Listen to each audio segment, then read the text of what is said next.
Tu te souviens de ce qu'on a dit à la fin du match? La façon dont Genesio a parlé de la période actuelle et du derby qui arrivait. Et je t'ai dit, le ton qu'il a, la façon qu'il a déjà de parler du derby en secouant la tête. Moi, je ne suis pas un spécialiste de morphopsychologie, hein, mais il n'empêche que Genesio envoie, en dehors de ses problèmes tactiques, de gestion du groupe et tout, mais les signaux négatifs qu'il envoie, c'est absolument terrible. Dès mardi soir... Et pour toi, c'est pas un mobilisateur. Dès mardi soir, la façon qu'il avait de parler, d'envisager déjà le derby, c'était en mode lose. J'ai tout de suite dit, et ça s'est vérifié. Là, ce soir, tu le vois en conf encore, c'est pas possible. L'attitude qu'il a, enfin, on l'a toujours dit, c'est pas l'homme de la situation pour Lyon.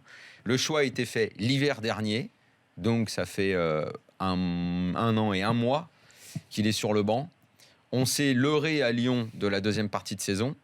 Alors, elle a été très très mal analysée. On a continué avec lui. Le problème de Lyon, c'est que c'est très prévisible ce qu'ils font. Et c'est pour ça qu'on se trompe rarement sur la gestion de cette équipe-là. Tu veux dire prévisible parce qu'ils vont puiser dans l'ADN. Mais local. Toutes leurs erreurs sont prévisibles à Lyon. Alors, la gestion. on va revenir sur Lyon, Daniel. J'aimerais qu'on conclue sur Saint-Etienne. Ils vont payer le choix de Genesio de l'hiver dernier en n'allant pas en Ligue des Champions l'année d'après. Ils sont en train de le faire. Ils sont en train de le payer très cher. Et le premier responsable, il s'appelle Jean-Michel Aulas. J'ai tapé sur Genesio aujourd'hui, ne sert plus à rien. C'est Aulas qui l'a voulu, c'est Aulas qui l'a maintenu, c'est Aulas qui a géré le mercato, c'est Aulas qui a voulu aller briller en prenant Memphis entre 17 et 20 bars. Ils vont payer très cher la gestion Aulas.